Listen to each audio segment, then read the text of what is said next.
Nous sommes la moyenne des personnes que nous fréquentons. Je suis Mathieu Stéphanie, entrepreneur récidiviste et cofondateur de Cosa Vostra, agence de conseil tech et créative. Avec Génération Do It Yourself, je vous propose de rencontrer ensemble des entrepreneurs, sportifs ou artistes qui vont littéralement faire exploser notre moyenne.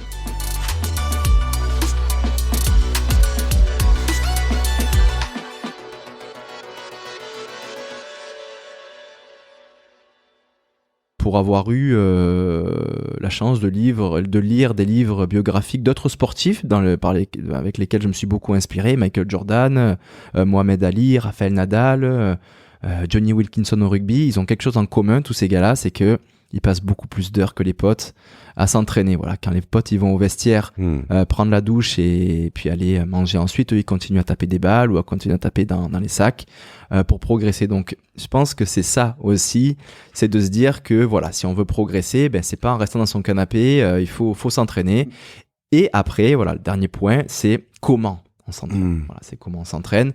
On peut, si tous les jours on passe des heures et des heures et des heures à s'entraîner, mais où on répète des recettes qui ne sont pas les bonnes ou qui ne sont pas adaptées à l'optimisation de notre potentiel, finalement, on va atteindre un seuil, on pourrait stagner et on pourrait même régresser.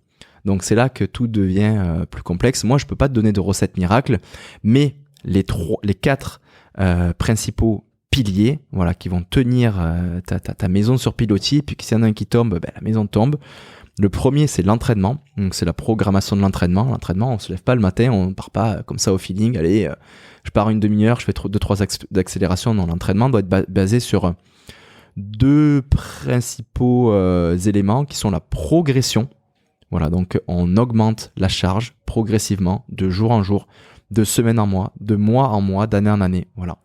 Donc la charge, tu dis la charge, c'est la le distance volume, ou la c'est vitesse.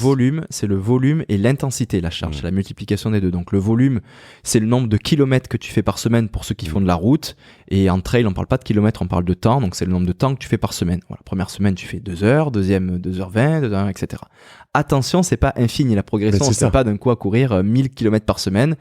À un moment donné, il y a quand même des limites physiologiques que tu vas ressentir par des douleurs ou par des fatigues anormales ou par des moods particuliers qui sont tes facteurs limitants, et où là tu vas réduire le volume pour faire de la surcompensation sur ce que tu viens de faire, et puis derrière tu repars sur de nouveaux blocs.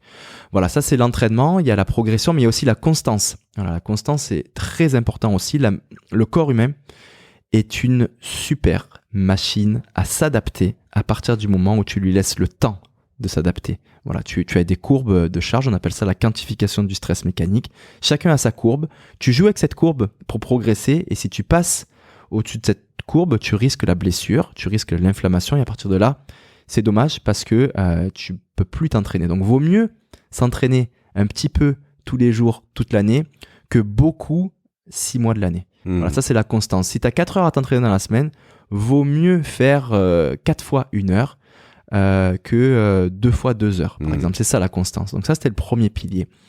Le deuxième, c'est la nutrition. Voilà, le corps... Pardon, je reste sur... Ce premier pilier, il est assez important parce qu'on a quand même... Ça, c'est vraiment le... Alors, il y a des pros qui font de la merde là-dessus, mais c'est vraiment là où les amateurs font vraiment n'importe quoi. Je veux dire, tu pars trop vite, trop fort. Moi, le premier, ça fait longtemps que je pratique différents sports. En fait, quand je m'y remets, en fait, tu te dis, bon, ça va, 15 bornes, je sais les faire. Mais si t'as pas couru depuis 1 mois et demi, tu repars pas faire tes 15 bornes comme ça. Tu touches un bon point. Dans notre société, on a la course à la performance. Donc voilà, on va aller courir, et puis ensuite on va aller boire une bière ou un café si c'est le matin que tu as couru avec les amis. On va dire alors combien t'as couru. Puis si t'as couru que 5 km, c'est la honte. Tu vois, donc tu vas toujours te forcer à courir ce que t'as fait avant. Et on pense que c'est acquis. Le jour où t'as fait 15 km, si t'arrêtes de courir une semaine, 10 jours, derrière tu dis j'ai couru 15 km la dernière fois, je peux reprendre là, il peut éventuellement faire 16 km. Non, pas du tout, parce que le corps humain est une super machine à s'adapter, mais est une super machine à se désadapter aussi. Et moi, même par exemple, si j'ai été capable de courir l'UTMB qui fait 172 km, j'arrête de courir après. Quand je reprends à courir 15 jours plus tard, mes premières séances ne dépassent jamais 20 minutes et 3 km. Ah oui. Voilà. Tu fais des séances de 20 minutes. Bien sûr, ça compte, 10 minutes, ça compte. Mais c'est insupportable, 20 minutes de sortir, de mettre tes baskets, de revenir. Justement, c'est là que 99% des personnes font l'erreur, c'est que ça compte et ça sert parce que c'est dans une optique de laisser le corps s'adapter sans se blesser. On court à une cadence. Une cadence, c'est le nombre de pas que tu fais par minute, d'accord ? Idéalement, tu te situes entre 170 pas et 200 pas par minute. Tu vois, en dessous, c'est trop de choc. C'est des grands pas, boum, boum, boum. Allez, on va prendre 180 pas par minute à peu près. Tu cours 10 minutes, 180 pas, ça fait 1800 coups sous tes pieds. 1800 coups qui se répartissent dans tes mollets, dans tes tibias, dans tes genoux, dans tes hanches. Quand tu cours 10 minutes comme ça, tu dis ça sert pas à grand chose. Mais si je t'assois sur ton canapé et que je te tape avec un marteau 1800 fois sous les pieds, tu vas te rendre compte que c'est quand même une charge et l'ingénieur est de retour. L'ingénieur est de retour. Non, mais c'est ça, c'est que 10 minutes ça compte. Ça, c'est la première chose. Et la deuxième, c'est cet ego qu'il faut mettre dans sa poche absolument. Parce que quand on va courir, le jogger de dimanche et le jogger veut avoir une sensation de il a fait quelque chose et donc se met dans une zone d'intensité, une zone de fréquence cardiaque, de confort cardiovasculaire qui est toujours au-dessus de là où il faudrait qu'il soit. Il veut pas se faire doubler par la petite mamie qui passe à côté, donc il accélère.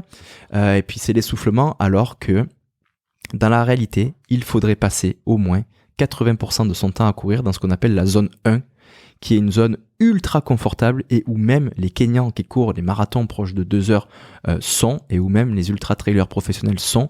Cette zone 1, c'est une zone où tu serais capable de courir la bouche fermée, uniquement en respirant par le nez. Et donc ça, c'est vraiment l'indicateur qui permet de savoir si tu es dans la bonne zone ou pas, et tu verras. Et puis les auditeurs qui courent essaieront dans leur prochaine jog de 30 minutes, 1 heure de courir la bouche fermée. Ils n'y arriveront pas et ils sont au-dessus. Et ils répètent ça à chacun des entraînements et c'est la raison pour laquelle ils ne progressent pas.